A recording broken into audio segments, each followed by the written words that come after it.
Gue tiduran di sofa, tiba-tiba ada ngetok tuh pintu. Tok tok tok, langsung gue buka. Gue diri langsung gue buka, nggak ada. Kiri kanan nggak ada orang. Kosong blong, nggak ada orang. Yang gue lihat itu kayak tangan tapi pucet ya. Jadi muka gue miring begini karena ketinggian tangannya dia kan disebut gini. Gue sadar tuh, gue dengar ngomong asal. Cuma pas gue ngomong gitu, gue ngeliat ke arah kiri gue, itu ada pocong banget. Kalau kita turun dari lift, turun tangga itu sebelah tangga darurat. Pas gue mau arah ke kamar lewatin tangga darurat itu sama-sama dengar ada suara perempuan nangis tuh. Kayaknya arahnya dari pintu darurat ini, tangga darurat, karena pintu darurat itu kan kebuka cuma sedikit.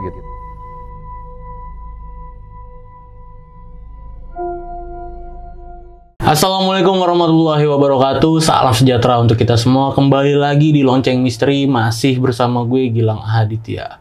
Halo sahabat lonceng, apa kabar? Gue harap kalian semua baik-baik saja dan selalu diberikan kesehatan dan kelancaran dimanapun kalian berada. Kali ini nih, seperti biasa, gue udah kedatangan seorang narasumber yang sebelumnya juga pernah bercerita di Lonceng Misteri.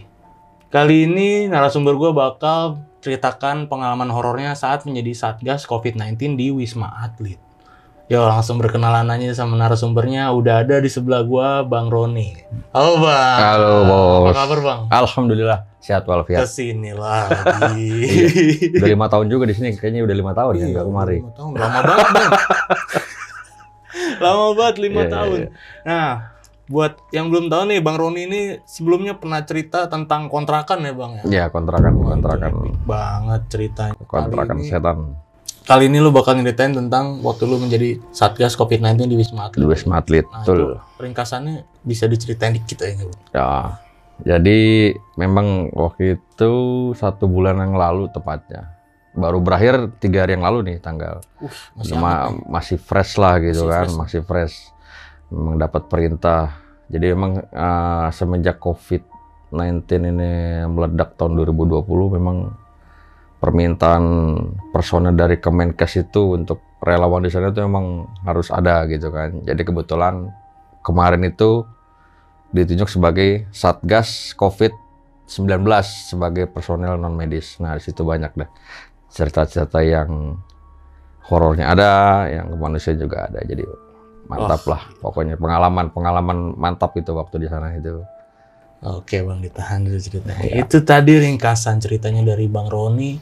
Kalian dengar sendiri, ini pasti ceritanya menarik banget. Kalian wajib nonton videonya dari awal sampai habis, jangan ada yang di-skip ceritanya. Oke, bagi kalian yang belum subscribe channel Lonceng Misteri, silakan sekarang subscribe channel Lonceng Misteri karena subscribe itu gratis. Dan silakan like, komen, serta share video ini sebanyak-banyaknya ke teman-teman kalian semua agar kita makin semangat ngasih konten-konten horor ke kalian semua. Dan buat kalian yang ingin jadi narasumber, datang langsung seperti Bang Roni ini menceritakan pengalaman horor kalian. Caranya gampang banget, kalian bisa langsung mampir ke IG kita di @loncengmisteri. Kalian bisa langsung DM aja cerita kalian berbentuk VN. Nanti bakal ada tim kita yang menghubungi kalian. Oke, gak usah berlama-lama lagi nih. Langsung kita denger aja ceritanya.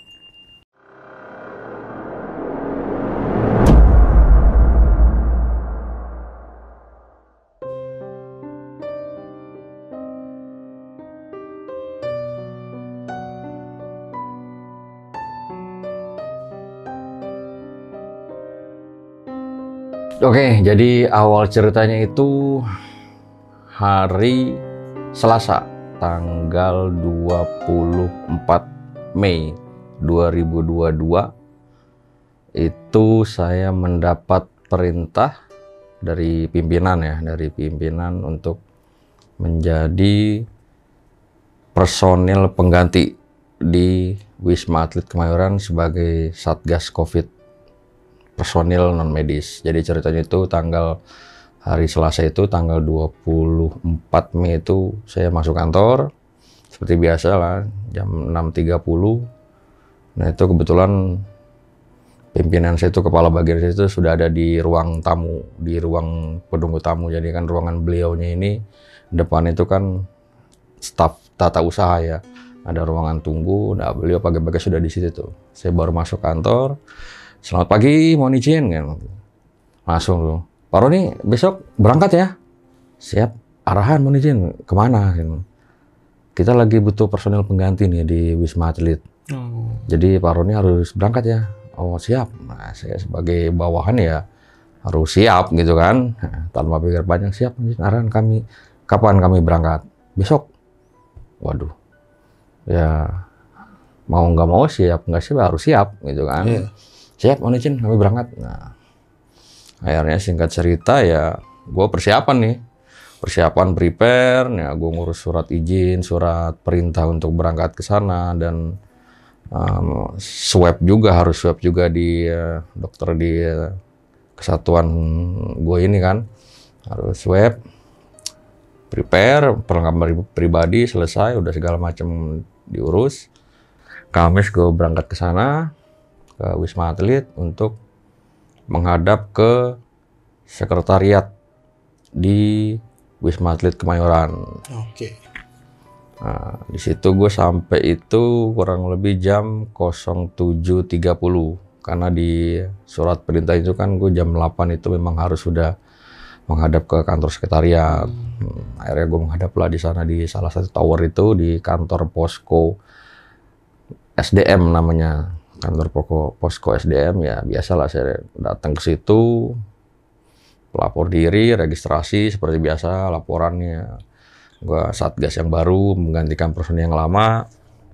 Ya, di situ ngisi registrasi dan gua harus melakukan swab ulang lagi nih. Padahal di kantor kan sudah swab, tapi di sana itu diharuskan di swab lagi. Ya udahlah, memang prosedur gitu. Memang prosedur seperti itu, ya harus swab lagi ya kita ikutan aja. Jadi memang di sana prokesnya emang ketat ya, benar-benar ketat di sana itu.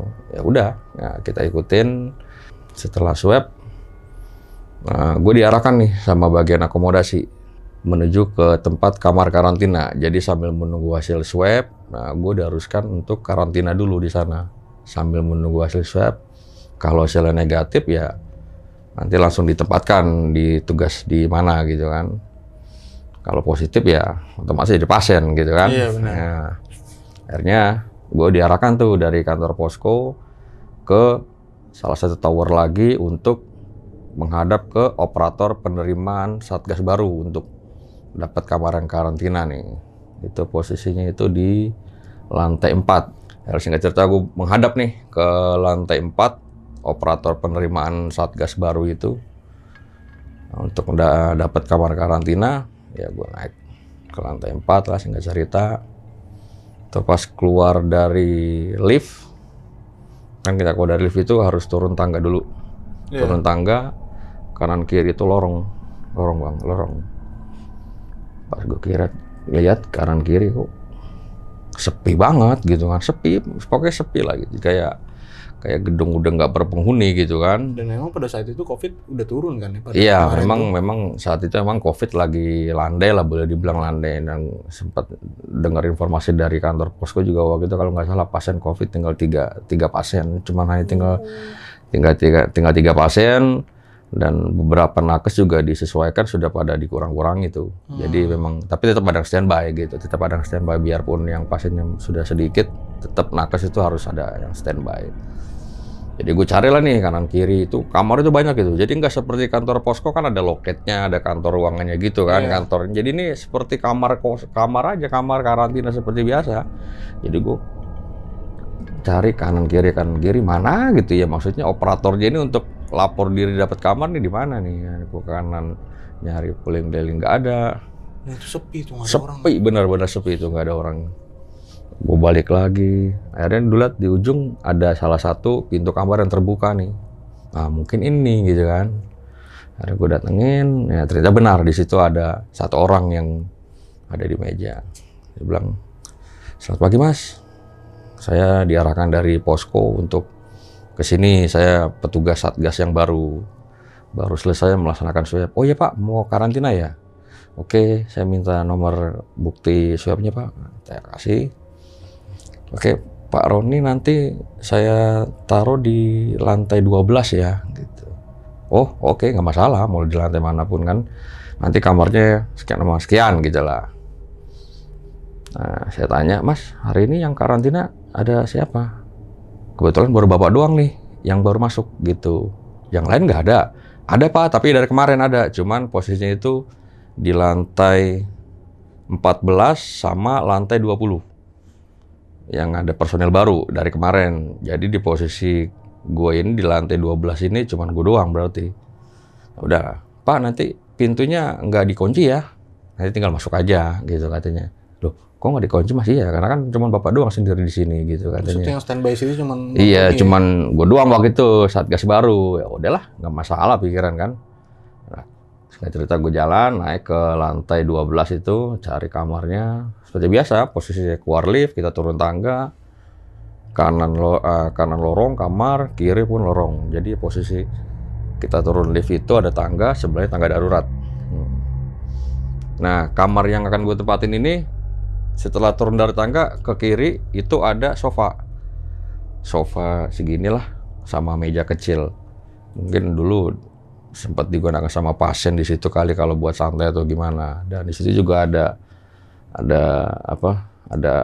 net buat main bulu tangkis, ada meja pingpong juga ada di situ. Cuman memang udah nggak ada yang pakai karena udah nggak ada orang lagi di situ kan. Nah, cari-cari kamarnya nih, so ini ternyata adanya di paling pojok ujung. Paling pojok ujung itu adanya deket kaca tower. Jadi kalau kita ngeliat dari situ tuh kaca tower udah langsung jalanan Kemayoran gitu lah. Iya. Paling pojok. Ya udah, gue masuk dan memang nggak dikunci pintunya, nggak dikunci. Ya, gue masuk lah biasa. Gue cek. Ada 2 kamar. Yang satu kamar itu 2 tempat tidur. Yang satu tempat tidur. Ya gue nempatin yang satu tempat tidur aja kan. Iya benar. Karena memang nggak ada orang juga gitu kan. Udah gue taruh prepare barang-barang. Gue istirahat itu posisi sudah siang, jam 1-an kalau nggak salah. Udah gue sehat, ada taruh barang-barang, ya gue tiduran sambil nunggu gitu kan, sambil nunggu swab. Karena kan informasi dari posko itu kan hasil swab esok harinya 1 kali 24 jam. Jadi gue duduk situ, tidur sambil tiduran. Pikiran gue jenuh juga nih ya sampai besok harus nunggu hasil swab kan. Sementara di sini satu lantai itu nggak ada orang kan, sepi gitu kan. HP aja dong ya. Ya main HP, akhirnya gue keluar iseng keluar keliling-keliling gitu kan, keliling-keliling di situ bener-bener sepi banget ya. Nggak ada teman sama sekali nih, wes biarlah pikiran gitu kan, emang udah kejadian seperti ini ya udah. Nah gue masuk, ada singkat cerita, tibalah malam, habis maghrib ya, gue sebelum maghrib biasanya mandi, gue sholat maghrib di kamar juga sampai sholat isya. Nah, gue jenuh nih cerita nih, turun lah iseng ke bawah, mau beli kopi, asem juga kan mulut kan, pengen ngerokok, pengen ngopi gitu kan, sambil ada ngambil makan malam di bawah, di lantai bawah kan, di lantai 1 tuh ada tuh disediakan makanan. Gue ambil makanan, ya gue beli kopi sekalian, lanjut lagi naik ke atas. Gue naik ke lantai 12 sambil bawa makanan, kopi. Itu posisi udah jam 8:30, jam 9 kalau nggak salah itu. Gue keluar dari lift, turun tangga biasa kan. Itu tiba-tiba tuh kayak gue denger suara orang ngobrol tuh bang. Sekitar 2-3 orang, nggak ada yang suara ketawa, ngobrol, pokoknya ngobrol-ngobrol nggak jelas gitu lah. Pikiran gue, loh kayak ada ngobrol nih ya. Siapa nih ya? Perasaan di lantai ini malah gue doang gitu kan. Gue belum masuk kamar tuh posisi itu. Akhirnya gue carilah sumber suara itu kan, karena penasaran, wah barangkali ada temennya ini lumayan kan, ada teman ngobrol. Gue cari dulu tuh sebelum masuk kamar. Sambil gue main HP gitu kan, megang HP gue senterin. Tapi sampai gue cari-cari muter-muter tuh nggak ada tuh. Sumber suara itu hilang gitu kan. Sampai gue inget di posisi kayaknya sumber suara daerah sini. Nggak ada, ternyata kosong. Oke ya, mungkin itu angin atau gimana kan, halo ya wis biarin lah gitu kan. Ya udah gue balik nih ke kamar ceritanya. Nah seperti gue bilang tadi, kalau kita turun dari lift, turun tangga itu sebelah tangga darurat. Pas gue mau arah ke kamar lewatin tangga darurat, itu sama-sama dengar ada suara perempuan nangis tuh. Iya, suara perempuan nangis. Gitu. Gue berhenti dong. Wah, kayaknya arahnya dari pintu darurat ini, tangga darurat. Karena pintu darurat itu kan kebuka cuma sedikit. Gue iseng tapi penasaran. Gue buka dikit, gue ngelongok dikit. Emang dari situ suaranya, cuman gue nggak turun ke bawah. Suaranya masih ada. Wah, ini bukan orang nih kayaknya nih gitu kan. Nggak mungkin juga kan jam segitu ada suara perempuan nangis gitu kan. Tangga darurat lagi. Iya, tangga darurat kan. Akhirnya gue ngomong tuh di situ tuh. Ya udah lu nangis aja sampai pagi lah di situ lah. Biarin itu temenin gua. Bilang begitu. Udah, pas gua ngomong gitu berhenti tuh suara nangis. Berhenti. Nah, udah gua masuk kamar lah.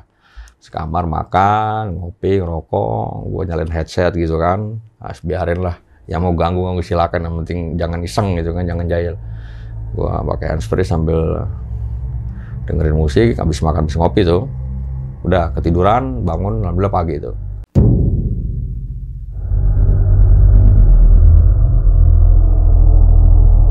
Gue bangun, mandi, sholat subuh, mandi seperti biasa. Gue turun ke bawah, ambil sarapan. Gue sempat beli kopi juga sambil nunggu hasil swab tuh. Ternyata hasil swabnya itu baru keluar jam 1:30 siang. Jadi ya, lama banget tuh kan, jenuh juga kan. Aduh, ya udahlah, mau nggak mau. Ditelepon tuh, Pak, ini hasil swabnya sudah keluar dan hasilnya negatif. Bapak segera menghadap ke posko lagi ya untuk terima pengarahan katanya gitu. Nanti Bapak mau ditugasin di mana? Oke, siap. Akhirnya gue prepare, beresin baju segala macem, ya gue ke posko lagi balik. Sampai sana ke posko. Nah, di sana ketemu kebetulan korcipnya itu dari Polri ya, dari Polri waktu itu ketemu. Oke, Pak. Bapak nanti tugasnya di absensi nakes di salah satu tower lagi gitu kan. Di situ nanti ada temennya kok, Pak. Oke, siap Dan, saya bilang gitu. Akhirnya diantar nih gue, dikawal nih. Dampingnya sama korcip ini, sama terus ada salah satu staf posko juga yang dampingi ke tempat di mana yang akan gue bertugas di sini. Nah, singkat cerita gue datang ke sana, itu posisi kan sudah sore jam 4. Jadi tugas gue ini nanti absensi nakes nih. Absensi nakes itu jadi gue tugasnya itu mengabsen tenaga kesehatan, nakes, dokter, perawat, sekaligus pasien yang ada di situ. Jadi gue harus absen siapa yang dinas hari ini. Nah, dinas itu kan ada 3 di sana itu. Dari kalau dinas pagi itu jam 7 pagi sampai jam 2 siang. Yang siang itu jam 2 sampai jam 9 malam. Kemudian yang ketiga itu jam 9 sampai jam 7 pagi. Begitu siklusnya terus gitu kan. Nah, gue datang ke sana, kenalan lah sama partner gue nih ceritanya nih, sama dari instansi pemerintah juga, kenalan. Sebut aja Bang Udin lah gitu ya, kita sebutnya Bang Udin. Ayo Bang, ya Pak. Alhamdulillah dapet temenin juga nih gitu kan. Karena posisi waktu itu sudah selesai shift ke-3, jadi hanya sekedar briefing aja. Jadi gue waktu itu briefing itu di sana ada para katim, kepala tim ICU, kepala tim IGD, kepala tim rawat inap, itu ada beberapa. Kemudian dari korcip perawat juga, termasuk gue juga ada di situ. Sambil perkenalan, ini ada personel yang baru untuk nambahan kekuatan kita gitu kan. Akhirnya setelah bubar, briefing kecil selesai. Nah, gue tinggal berdua nih sama teman gue nih yang berdua, si Bang Udin ini gitu kan. Bang, nanti tinggalnya di mana? Di kamar berapa? Tahun dia belum dapat kamar nih. Akhirnya dia telepon tuh, balik lagi tuh dari stafnya posko. Bang, habis dari sini nanti saya antar ya ke kamar lagi. Loh, saya bukan udah dapat kamar di sana. Bukan Bang, kalau di sana kan kamar karantina. Ini kamar baru lagi. Oh gitu. Ya nanti Abang nempatin di kamar operator nakes ya gitu. Di lantai 8. Oke. Pak, nanti kalau di sana ada yang kenalan, jangan takut ya gitu. Waduh. Maksudnya apa dia ngomong gitu kan? Ya, biarin aja, nggak masalah. Oke Bang, santai aja Bang. Nanti kalau ceweknya cakep atau orangnya cakep, ntar gue kabarin. Sambil bercandain gitulah gitu kan. Udah tuh gue jalan ke lantai 8, diantar sama petugas dari posko itu ke kamar gue yang baru ini. Bang, nanti kamarnya di sini ya, gitu. Nanti buat abang istirahat, terserah mau dipergunakan malam atau ini silakan. Yang penting abang nanti istirahat di sini. Oke, makasih Mas. Pas gue buka kamar, langsung merinding tuh. Tumben, waktu di kamar karantina nggak ada perasaan hawa merinding apa. Pas gue masuk kamar itu, merinding juga ya. Ada apa ya? Udahlah. Kamar nakes ya? Padahal itu kamar nakes itu. Tapi gue merinding hawa di situ, langsung merinding. Harus biarin lah. Apa-apa nggak masalah, biar yang penting nggak ganggu gitu kan. Ya udah, hari pertama malam di situ karena jam kerjanya yang shift siang itu udah selesai, jadi gue kerja pertama kali itu jam 9 malam nanti untuk mendukung kegiatan nakes itu jam 9 malam sampai jam 7 pagi. Nah, Jam 9 gue ke bawah lagi untuk tugas pertama. Selesai, jam 11 malam gue naik lagi ke atas. Selesai penugasan pertama. Capek juga pikiran kan. Capek, jenuh, nungguinnya waktu di kamar karantina juga. Terus di sini juga capek juga. Akhirnya gue istirahat di sana, 8. Itu posisi waktu itu jam 11 kurang, pintu nggak gue tutup tuh. Nggak tutup bang, jadi cuma separuh gue buka dikit. Gue cuci muka sebentar di kamar mandi, di situ ada laptop.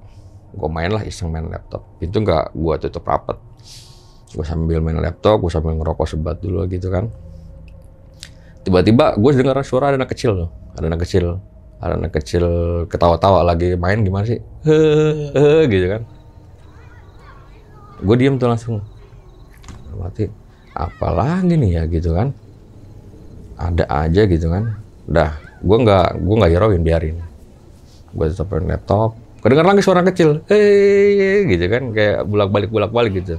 Gue keluar, samperin, tak cari gitu kan. Keliling kok nggak ada ya. Tadi perasaan kayak ada suara anak kecil gitu kan. Ada lagi, biarin aja. Gue masuk, pintu gue kunci, gue gosok gigi di kamar mandi, gue tiduran. Bang Udin pada saat itu? Beda kamar, kalau dia beda kamar, nggak di situ. Karena gue di posisi kamar itu gue cuma sendiri. Jadi partner gue nih, Bang Udin ini, dia kalau nggak salah itu di lantai 14, kalau nggak lantai 12 kalau nggak salah. Beda kamar lah. Gue di situ posisi kamar sendiri. Dan lagi-lagi di lantai itu, gue posisinya sebenarnya nggak sendiri. Jadi ada kamar yang diisi juga. Cuma jarang ditidurin di situ. Gue cuma hanya ngeliat sendiri, tapi nggak pernah ngeliat orang itu. Ya anggap aja gue sendiri lagi lah di situ. Nggak masalah pribadi gitu, nggak masalah. Akhirnya malam itu, yang suara kecil itu gue nggak hirauin, gue tutup pintu, gue cuci muka, gosok gigi, ya gue langsung lanjut istirahat gitu kan. Nah, gue pertama waktu itu istirahat di sofa. Gue di sofa tidur, kok gerah ya. Akhirnya gue pindah di tempat tidur tuh. Gue pindah di tempat tidur karena posisi kan pas banget dekat AC. Gue lagi tidur itu. Tahu nggak sih yang kayak rep gitu, rep ya? Ketindihan. Kayak rep gitu. Tapi yang gue lihat itu gue kayak mimpi, tapi gue ngomong itu sadar. Jadi gue rep itu posisinya itu gue ngelihat, yang gue lihat itu kayak tangan tapi pucet ya. Gue ngeliat itu posisi tangan doang yang gue lihat. Seingetan gue tuh tangan doang yang gue lihat. Jadi kayak muka lo tuh digini sama sikutnya gitu loh. Begini nih. Iya. Sepenglihatan gue ya, gue nggak ngeliat mukanya, tapi yang gue lihat tuh hanya tangan, tapi begini, gitu kan. Jadi muka gue miring begini, karena ketindihan tangannya dia kan, disikut gini. Gue sadar tuh, gue dengar ngomong, astagfirullahaladzim. Gue dengar, gue ngomong gitu, gue sadar gitu. Cuma pas gue ngomong gitu, gue ngeliat ke arah kiri gue, itu ada pocong bang, di sebelah gue, lagi begini.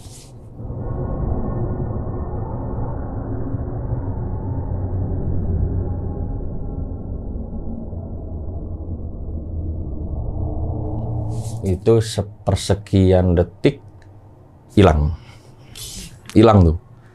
Dalam hati juga, astagfirullahaladzim, kok ada lagi yang seperti ini gitu kan. Akhirnya gue balik lagi tuh di sofa tuh. Tidur di sofa, gue nyalain laptop, gue setel Morotal lah. Itu kelihatan bang mukanya bang? Kelihatan mukanya lagi begini. Pocong itu yang gue liat, pocong lagi di samping gue. Jadi kan posisi gue tuh, gue nggak ngeliat apa di depan gue apa, tapi yang gue liat hanya tangan pucet. Dia ngin muka gue gini, gimana sih kalau gini? Jadi gue nggak bisa nengok, dan gue hanya bisa nengok ke sini. Dan pas gue melek mata gue ke arah sini, itu ada pocong di sebelah begini. Gue sadar, gue ngomong, gue sadar, gue inget gue ngomong gitu. Tapi cuma sebatas inget itu doang. Udah sekian detik hilang tuh. Alhamdulillah. Akhirnya gue pindah lagi ke sofa tuh tidurnya. Pindah ke sofa, gue setel laptop, Morotal. Alhamdulillah tuh sampai pagi dah ceritanya tuh. Nah, karena posisi gue waktu sudah 2 hari stay di Wisma Atlet, gue mau balik nih karena memang kan jam kerjanya sampai jam 11. Pikiran gue, ya gue bisa balik lah. gue bisa balik dulu, nanti balik ke situ lagi karena kan gue harus bawa perlengkapan pribadi lagi kan. 11 malam loh. Ya, jadi jam kerja gue tuh jam 6 sampai jam 11 malam lah baru selesai di sana itu. Gila, lama banget Bang. Ya memang seperti itu tugasnya. Jadi ya mau gimana lagi, namanya kita emang perintahnya seperti itu, juga seperti itu ya enjoy aja gitu kan. Akhirnya gue balik tuh, gue balik dulu, keesokan harinya malamnya gue balik, gue ngambil perlengkapan pribadi gitu kan untuk persiapan besok nginep selanjutnya gitu kan. Singkat cerita, hari berikutnya gue tugas seperti biasa lah dari jam 6 pagi sampai jam 11 malam. Tiba lagi shift malam nih yang rame gitu kan. Shift malam ini ceritanya waktu itu ada salah satu tim ICU. Tim ICU ini ada satu nakasnya yang terlambat ceritanya. Terlambat nih datangnya. Yang lainnya temannya sudah masuk. Memang sudah laporan Pak, nanti ada tim ICU yang terlambat satu ya gitu. Oke, tapi datang nanti ya. Datang Pak, sudah saya telepon kok datang nanti teman terlambat. Oke, nggak masalah, saya tungguin. Karena saya harus laporan ke pusat itu harus real. Berapa personel yang hadir hari ini, yang tugas poli siapa, dokter siapa, pasien hari ini siapa, tim IGD siapa, ICU siapa, itu harus saya laporan real gitu kan. Ya datang nih nakes terakhir nih, yang terlambat itu perempuan, tapi lari masuknya. Duh, Mbak, kenapa kok lari? Udah telat kali. Iya, Pak, nanti temenin saya ya ke tower. Loh, memang kenapa? Takut Bapak, katanya gitu. Takut kenapa gitu. Tadi saya lewat sana, ada yang ngelambain perawat gitu, kan begini-begini, katanya di selasar. Jadi kan ruangan absen saya itu keluar itu udah selasar tempat orang warawiri pasien juga di situ. Katanya ada perawat yang ngelambain dia begini, sambil begini, gitu kan. Orang kali itu perawat, enggak Bapak. Soalnya di situ katanya nih, kata si kesaksian pengakuan si tim ICU ini, dulu pernah ada nakes di situ yang meninggal kesetrum katanya, gitu. Jadi memang sering Pak di situ. Nanti temenin Bapak. Oke, saya temenin gitu kan. Karena takut kasihan kan, tak temenin nih ke ruangan dia tuh ke ICU. Memang agak jauh dari tempat absensi itu. Di mana sampai ngeliatnya? Di sana Pak. Mana nggak ada itu? Nah, berarti kan bukan orang Pak, katanya gitu, kata dia gitu kan. Memang kayak gimana sih orangnya? Iya Pak, perawat, pakai ini, beginin saya, gitu, ngelambain. Ngapain juga ngelambain gitu kan? Yaudah ayo anterin. Sampai di tempat tugasnya saya balik lagi. Saya berhenti lagi di tempat yang katanya dia ngeliat itu, ya saya lihat nggak ada katanya gitu kan. Nggak ada, mana sih? Wis biarin lah, mungkin perawat itu halu atau gimana ya. Saya balik lagi ke atas nih, selesai penugasan jam 11 malam. Seperti biasa, saya masuk ke kamar, bersih-bersih segala macem. Saya nyalin laptop lagi gitu kan, mainin laptop, ngerokok lagi, ngopi lagi gitu kan. Saya sempat beli, sebelum saya naik ke atas, saya sempetin beli kopi dulu. Ngopi, ngerokok, sebatang. Sampai jam 1 malam itu saya belum bisa tidur tuh. Belum bisa tidur belum bisa tidur. Gue tiduran di sofa, tiba-tiba ada ngetok tuh pintu depan, pintu gue, tok. Siapa ya? Gue sempat mikir, siapa nih ya? Antepin dulu deh, kalau misalnya orang atau temen pasti ngetok lagi kan. Bener. Tok, langsung gue buka, langsung gue buka, nggak ada, kiri kanan nggak ada orang, kosong blong, nggak ada orang. Gila.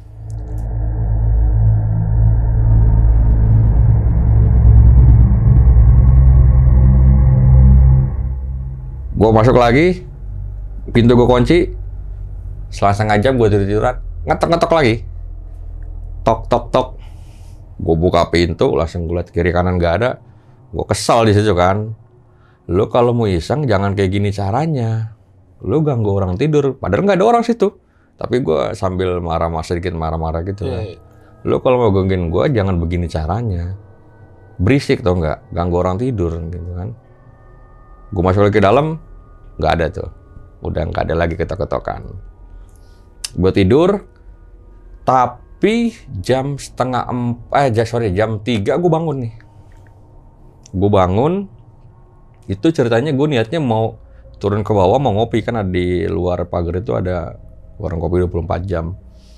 Gue mau turun ke bawah, ceritanya gue mau sambil sholat subuh nih rencana gitu kan. Nah, gue turun ke bawah jam 3. Gue tutup kamar, gue jalan. Jadi posisi gue keluar pintu kamar itu ada lift khusus disfabel. Lurus ke sana itu lift untuk umum. Ya. Nah, sebelum lift itu ada tangga. Gue posisi mau jalan ke arah lift umum. Di depan gue tuh ada perawat. Perawat yang gue pastikan itu perempuan karena dia pakai APD lengkap. Kalau jalan perawatnya jalan kan ketara perempuan ya. Kalau perempuan jalan itu kan ketara Iya, cara perempuan. jalannya beda. Beda. Gue ada perawat ya. Gue masih positive thinking.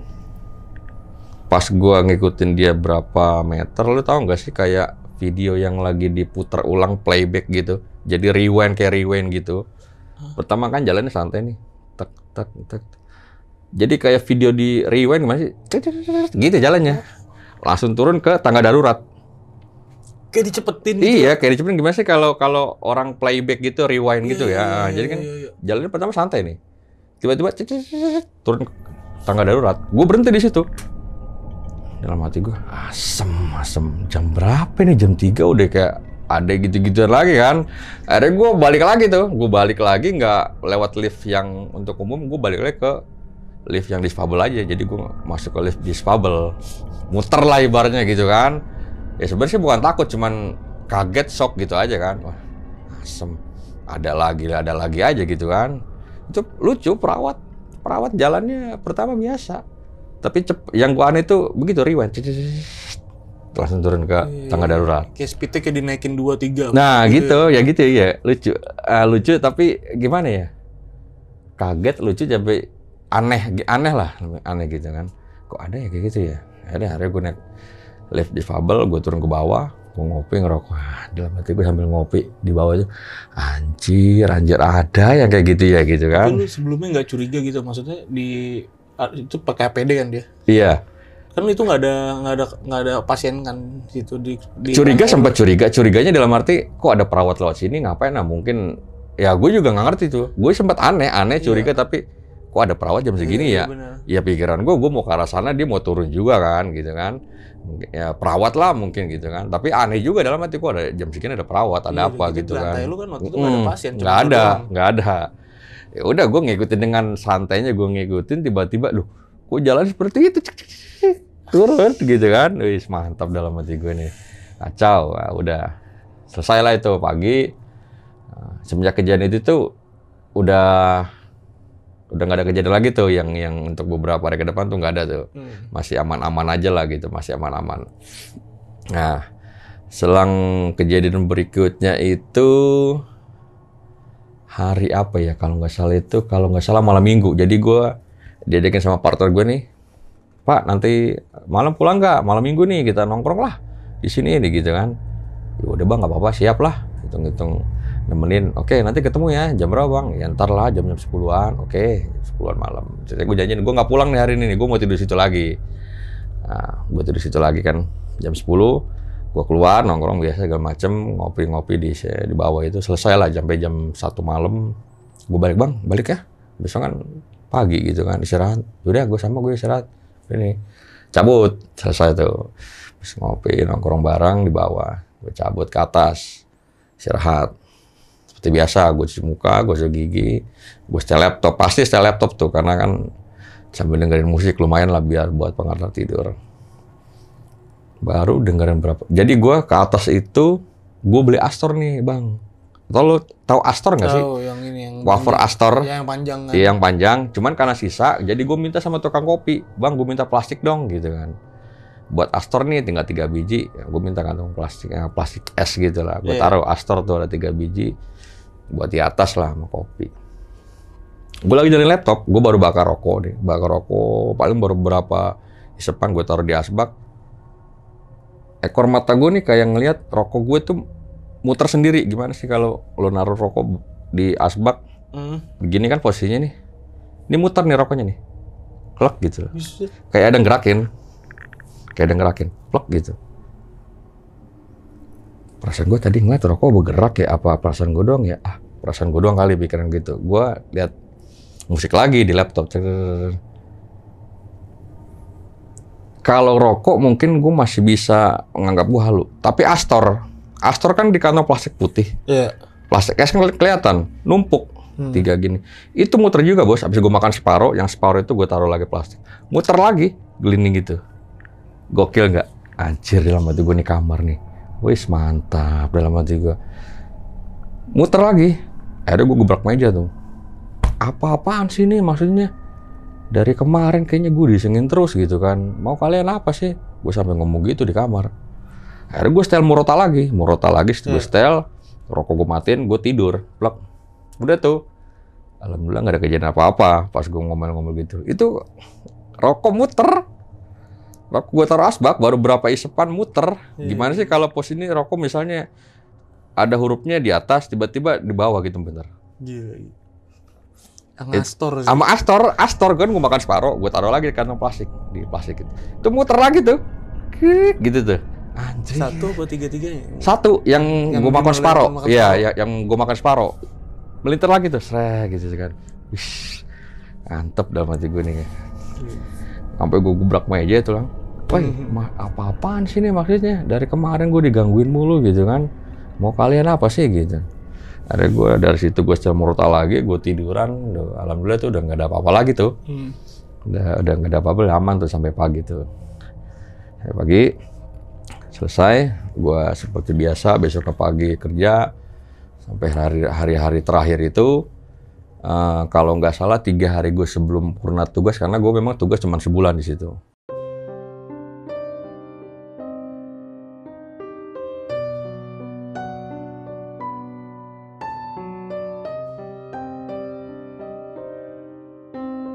Tiga hari atau 4 hari sebelum purna tugas itu, gue ngobrol nih sama salah satu tim di situ, ngobrol sama nakes itu.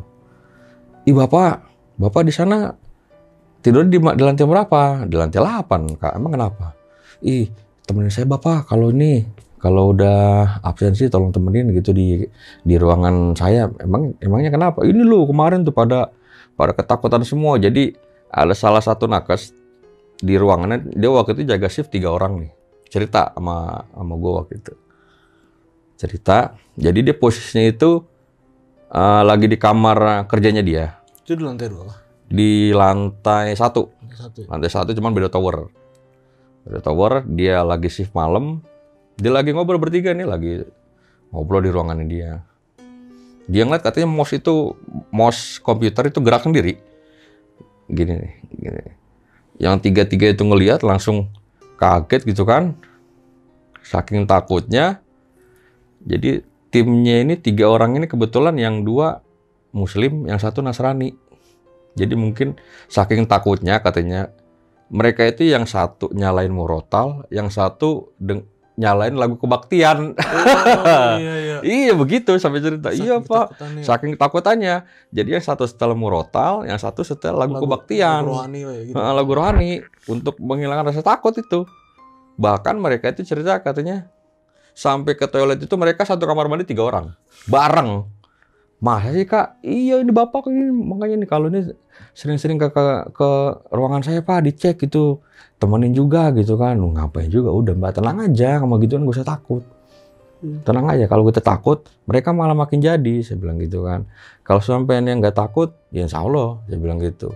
Lawan aja nggak apa-apa, lawan aja. Iya, horor juga itu. 3-3-nya ngelihat mouse gerak. Iya, mouse-nya gerak. Yang lucu ya itu sampai setel lagu Murotal 1, yang lagu kebaktian 1. Jadi saking takutnya kali mereka gitu kan ya. Sampai dia itu mereka 1 kamar mandi katanya sampai 3 orang mereka kamar mandi. 1 kamar mandi jadi 3 orang gitu. Lucu aja gitu kan. Waduh, ternyata bukan gue doang nih yang ngalamin gitu kan. Ya baik lagi itu kan sebenarnya hanya untuk hanya bukan apa ya. Jadi kita percaya di tempat-tempat seperti itu kan nggak hanya di gedung aja, biarpun di rumah atau dimanapun pasti ada tempat kayak gitu kan.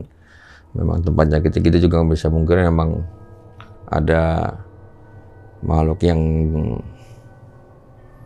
makhluk goib yang berdampingan sama kita gitu kan. Yang penting kita bagaimana kitanya nyingkapinnya aja gitu kan. Sebenarnya kalau saya pribadi sih dibilang takut ya gimana gitu ya, biarin aja. Yang penting selama mereka nggak main fisik, menurut saya biarkan saja gitu kan. Ya santai aja lah kalau saya gitu kan, santai aja lah gitu. Akhirnya tiba tuh udah semenjak kejadian itu udah 3 hari selesai saya pulang tugas. Alhamdulillah tuh, wah ini besok gue udah mulai selesai tugas nih. Alhamdulillah udah tenang nih, udah nggak ada kejadian-kejadian lagi nih kan, gitu kan. Alhamdulillah nih, besoknya gue mau pulang tugas. Gue balik ke kamar dulu nih hari terakhir ceritanya. Gue balik ke kamar hari terakhir. Gue mau persiapan baju, gue beresin packing. Itu siang itu posisi siang posisi siang. Gue persiapan beresin baju udah segala macam perlengkapan. Gue lapor ke posko, Pak, nanti Bapak check outnya besok pagi ya. Soalnya Bapak harus swab ulang lagi. Nanti setelah swab pulang, nanti kita buatkan surat karantina. Oh gitu Mas, saya berarti harus di sini lagi stay. Semalam lagi. Iya Pak, memang harus swab lagi. Dalam hati gua, oke lah, nggak masalah Mas. Akhirnya gua balik lagi kamar. Yes. Semalam lagi. Udah, biasalah. Pikiran gua hari terakhir, santai. Pintu gua buka, gua main laptop seperti biasa, malam gitu kan. Udah malam jam 1-an lewat, gua tutup pintu, gua kunci. Laptop tetap gue nyalain, lagu-lagu biasa gitu kan. Gue tiduran. Jam 2:30 pagi, itu lagi-lagi gue dikerjain. Kali ini di dapur. Jadi posisi sofa, ini kamar mandi, sebelahnya dapur. Oke, kebayang. Dapur itu cuma ada wastafel doang sama untuk jemuran gitu. Itu keran nyala sendiri, bro. Wih. Kok kayak ada suara air kebuka ya? Gimana ya? Bukan kamar mandi nih. Di dapur, gue ke dapur, bener, airnya nyala. Itu kalau gue nggak mendusin, mungkin sampai pagi airnya nyala terus.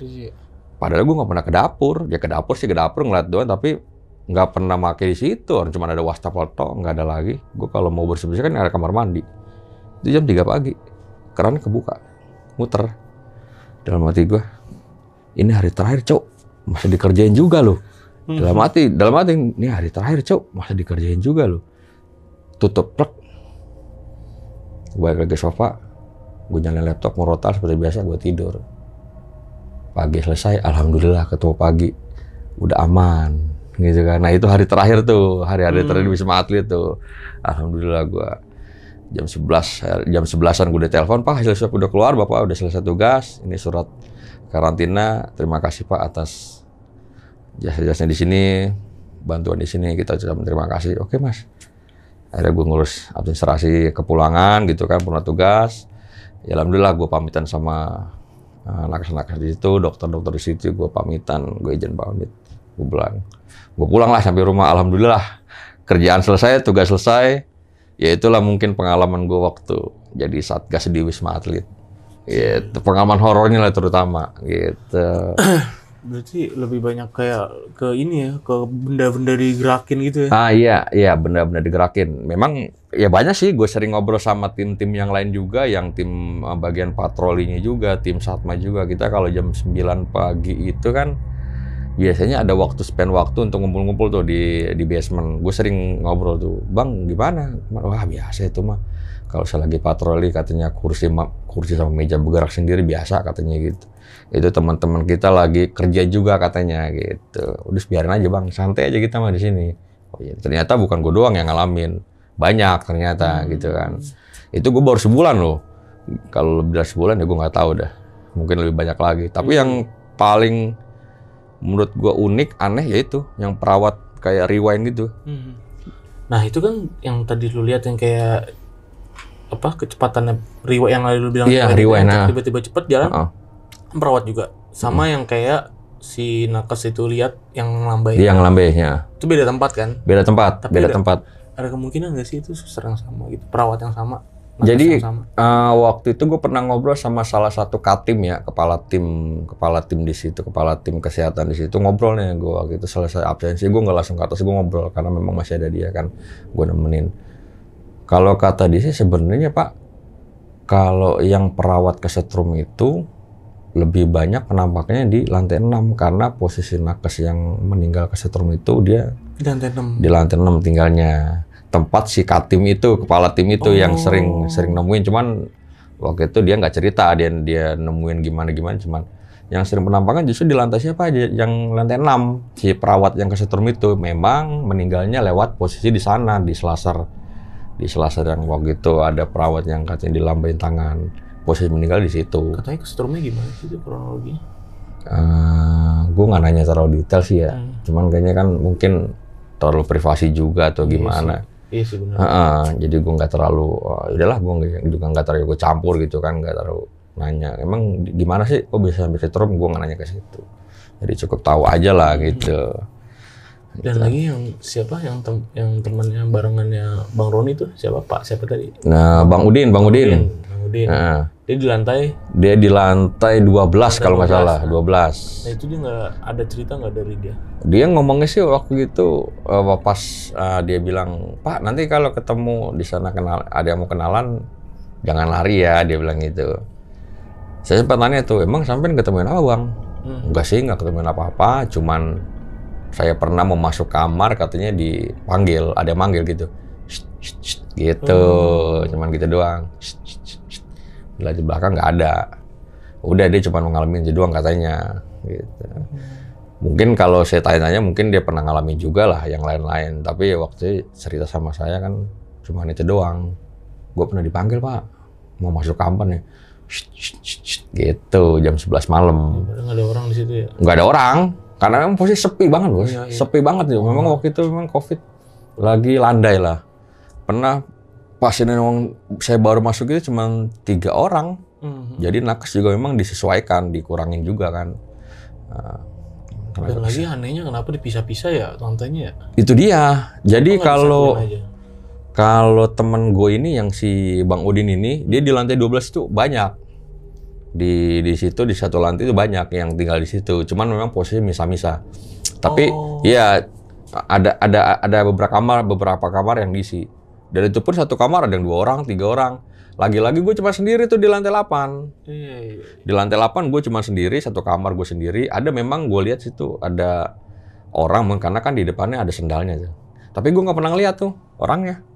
Di bagian mana nggak pernah ngeliat, gue nggak pernah tahu. Karena gue kalau keluar itu pagi, ya mereka mungkin masih tidur atau gimana. Dan gue naik ke atas itu kan malam. Ya cuman ada sendal doang, sendal sepatu. Jadi gue nggak pernah ketemu orang-orangnya. Karena kan di situ kan ada 8 tower ya. Nakesnya juga kan banyak ya. Gue nggak tahu juga mereka. Itu gede banget ya itu. Gede banget bos. Satu lantai itu ratusan lah, 100-an mungkin ada kamarnya itu. Banyak. Orang dulu ditampung semua di situ. Iya, sempat yang sampai ribuan itu kan ditampung di situ. Ini banyak juga yang meninggal kan di situ. Banyak perawat, terus pasien juga kan banyak yang. Ya mungkin di situ lah. Waktu lagi ngebludak-bludak ya? Iya, lagi meledak-meledaknya COVID. Gila, Wisma Atlet. Ya.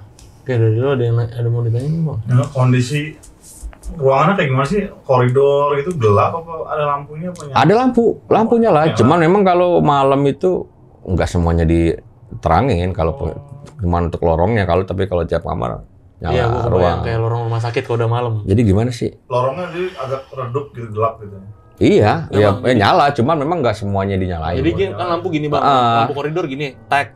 Ya, jadi begitu. seling-seling doang. Seling-seling. Ada 3 lampu nih, cuman 2 yang dinyalain, satunya enggak, kayak gitu. Kalau di rumah sakit kayak gitu. Jadi kita keluar dari lift, turun tangga, kanan kiri itu udah lorong, udah kamar.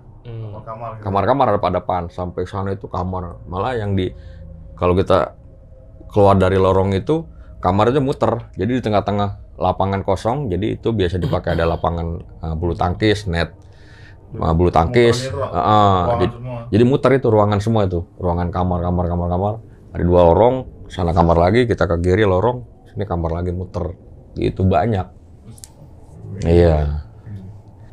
Mau dilurusin nggak sih? Maksudnya yang swab nunggu 1 hari itu PCR ya? Enggak, swab. Swab kok lama ya? Biasanya sebentar loh. 1 kali 24 jam.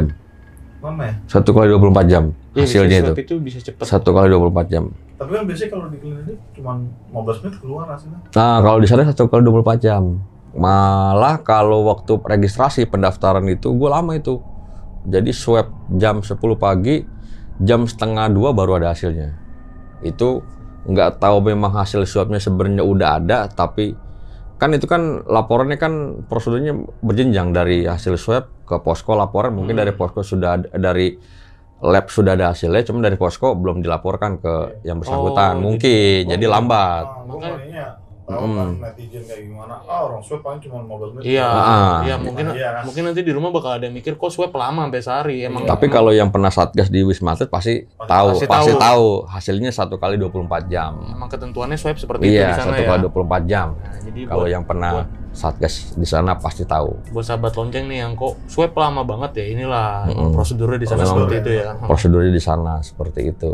Kadang kan emang lama kan karena PCR ya. Kalau PCR emang 1 kali 24 Iya, jam. emang PCR Tapi agak kalau lama. swab doang kan kadang. Swab, kalau swab iya, kalau Ya swab. bagi netizen gitu aja lah. Ya, oke. Jangan ini dulu. Jangan Jangan judge dulu. underestimate Jangan. underestimate. Underestimate. Benar, baru gue mau ngomong itu, Iya. jangan underestimate dulu. Kalau yang pernah satgas di sana pasti tahu karena swab itu hasilnya di sana itu 1 kali 24 jam baru diberikan hasilnya. Oke. Oke nih, Bu. Ya mungkin dari gue juga cukup itu aja sih yang ditanyain. Ya dari Bang Roni juga cerita udah detail, udah lumayan detail, menceritakan tempat-tempatnya dan lain-lainnya. Nah mungkin nih buat sahabat lonceng nih, yang punya juga pengalaman di Wisma Atlet atau ada rekan-rekannya lah yang bekerja di Wisma Atlet, boleh banget nih komen di kolom komentar, dan jika ada yang ingin bertanya tentang cerita Bang Roni ini, bagaimana, apa ada yang ingin ditanyakan, bisa langsung ke IG-nya Bang Roni nih. Di mana Bang IG? Oke, boleh nih sekalian DM IG gue di @sahroni Roni double O. Oke, jangan lupa di follow juga tuh. Wajib biar banyak. Jadi kalau ada yang nanya nggak nge-follow, nggak dijawab nih. Iya dong. Pasti. Terus harus dicek dulu udah follow Siap. belum nih. Biar Nanya-nanya banyak temen aja. juga, biar banyak temen juga. Oke. Oke. Kayak berkawan aja Bang ya. Oke, siap. Siap. Langsung aja, jangan malu-malu nih buat sahabat lonceng. Oke, itu tadi cerita dari Bang Roni. Dan buat kalian nih yang udah subscribe dan udah support channel kita, gue mau ucapin terima kasih banyak. Sampai detik ini kalian udah bantu kita, udah dukung kita selama ini. Dan bagi kalian nih yang belum subscribe channel Lonceng Misteri, buruan subscribe karena subscribe itu gratis. Dan jangan lupa nyalain lonceng notifikasinya agar kalian selalu mendapatkan notifikasi-notifikasi terbaru kalau kita upload video baru. Dan jangan lupa juga di like, komen, serta share banyak-banyaknya video ini kalau kalian suka dengan video ini. Bagi kalian yang ingin jadi narasumber, datang langsung bercerita pengalaman horor kalian seperti Bang Roni. Caranya gampang banget, kalian bisa langsung mampir ke IG kita di @loncengmisteri dan kalian bisa langsung DM aja cerita kalian berbentuk VN. Akhir kata nih, gue Gilang Ahaditya izin pamit, Bang Roni juga izin pamit. Oke. Bye-bye.